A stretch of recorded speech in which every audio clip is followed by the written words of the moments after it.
Assalamualaikum warahmatullahi wabarakatuh. Perkenalkan kami dari kelompok 2 ingin mempresentasikan materi sub CPMK yang keempat dan kelima. Sebelumnya izinkan kami memperkenalkan anggota kelompok kami terlebih dahulu dengan saya sendiri, Nurida Dwita Lutfiana dengan NIM 12211070. Selanjutnya saya Gilang Priyatama Amin dengan NIM 12211034. Saya Yusril Masamendra NIM 12211092. Saya Muhammad Farul Hara NIM 1221. Saya Puspita Sari NIM 12211072. Kemudian di sini ada sub CPMK yang keempat, yaitu ada desain proses manufaktur. Next. Nah, definisinya di sini ada dua, yaitu yang pertama ada DFM atau Design for Manufacturing, yang dimana merupakan aktivitas pengembangan yang menekankan pada isu manufaktur ke dalam proses desain, yang dimana DFM ini merupakan pendekatan komprehensif untuk memproduksi sesuatu dan mengintegrasikan proses desain dengan material, metode manufaktur, perencanaan proses, assembly, pengujian, dan pertimbangan kualitas. Kemudian ada DFA atau Design for Assembly, yang dimana merupakan suatu cara untuk mendesain dari suatu produk untuk memudahkan dalam assembly. Yang dimana assembly itu merupakan suatu fase penting dari keseluruhan operasi manufacturing dan membutuhkan pertimbangan dalam hal kemudahan, kecepatan, dan biaya untuk menggabungkan part menjadi satu. Kemudian akan dilanjutkan oleh rekan saya. Baik, selanjutnya itu definisi DFMA, yaitu Design for Manufacture and Assembly, adalah suatu metode sistematik pengukuran suatu produk yang didukung oleh kombinasi desain dan teknikal yang menghasilkan proses produksi yang ekonomis. Dengan aplikasi DFMA akan didapatkan lead times yang lebih pendek dan meningkatkan viability atau kelangsungan hidup secara ekonomi dari produk. DFMA adalah kombinasi dari DPM dan DFA. Selanjutnya ada metode DFM. Nah, di metode DFM ini ada penerapan DFM yang pertama, sketsa, gambar, spesifikasi produk, alternatif rancangan. Lalu yang kedua ada pemahaman detail tentang proses produksi dan perakitan. Lalu yang ketiga ada perkiraan biaya manufaktur, volume produksi, dan waktu peluncuran produk. Lalu selanjutnya ada implementasi DFM, yaitu optimalisasi produk. Yang kedua meninjau ulang desain. Yang ketiga melakukan diskusi. Lalu selanjutnya ada dampak penggunaan DFM, di mana rendahnya biaya produksi, lebih tingginya kualitas produk. Yang ketiga mempersingkat waktu untuk mencapai konsumen. Lalu yang keempat biaya modal peralatan rendah. Lalu yang kelima kecepatan produk tinggi. Dan yang terakhir proses desain ulang berkurang. Selanjutnya akan dilanjutkan oleh rekan teman saya. Baik, selanjutnya saya akan melanjutkan penjelasan terkait dengan metode DFMA.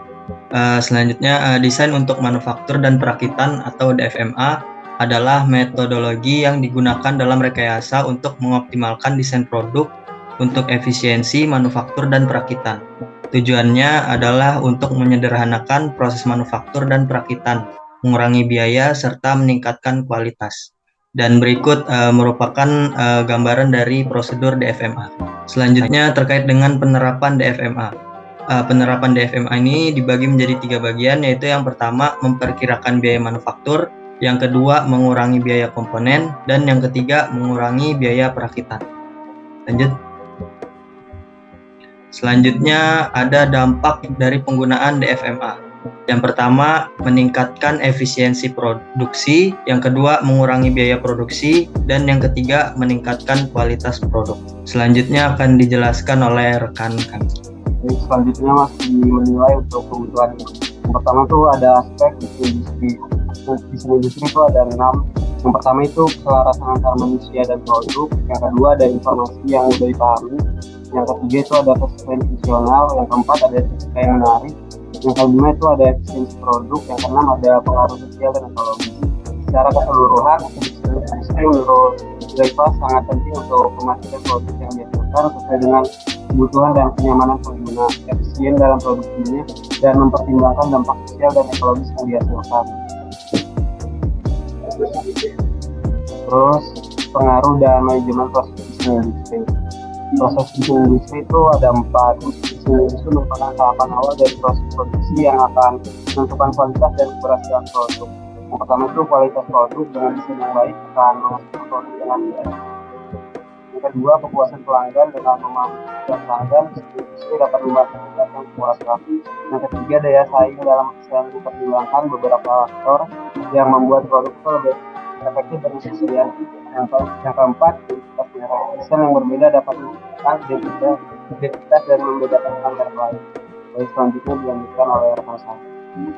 Baik, selanjutnya ada sub CPMK 5, pengertian inkubasi dan inkubator. Inkubasi adalah proses pembinaan bagi usaha kecil dan atau pengembangan produk baru yang dilakukan oleh inkubator bisnis dalam hal penyediaan sarana dan prasarana usaha, pengembangan usaha, dan dukungan manajemen serta teknologi.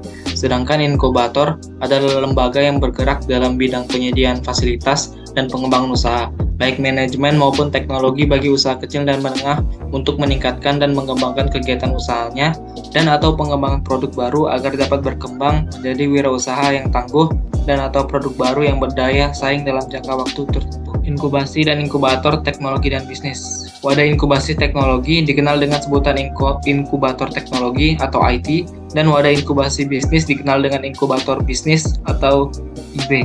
Inkubasi teknologi biasanya dijalankan lebih dahulu daripada inkubasi bisnis setelah melihat teknologi yang dihasilkan inkubator teknologi mengindikasikan prospek ekonomi positif. Selanjutnya ada model bisnis kompetitif. Sistem bisnis dapat mengantarkan produk inovatif ke pasar model bisnis sendiri bertujuan untuk memperoleh profit tinggi dan nilai-nilai kompetitif lain yang diyakini oleh setiap firma atau perusahaan. Tentunya agar model bisnis mendapatkan profit yang tinggi dan dapat diterima di pasar. Selanjutnya ada project based learning.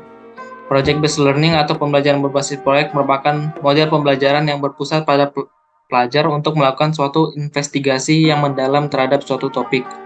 Pada mata kuliah perancangan dan pengembangan produk, melakukan pembelajaran dengan diskusi kelompok tentang materi yang diajarkan, serta membuat produk sesuai dengan materi yang telah dipelajari bersama kelompok. Nah, pada kelompok kami membuat produk bernama Healthy Meatball dengan menggunakan metode 6N. Pengembangan produk yang kami buat yaitu Healthy Meatball. Inovasi pada produk bakso ini membuat bakso yang memiliki bahan baku dari sayur.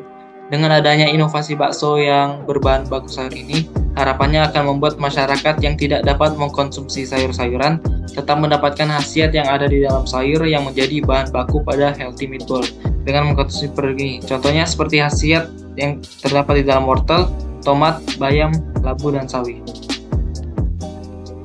Mungkin sekian presentasi dari kelompok kami, kurang lebihnya mohon maaf. Kami tutup. Assalamualaikum warahmatullahi wabarakatuh.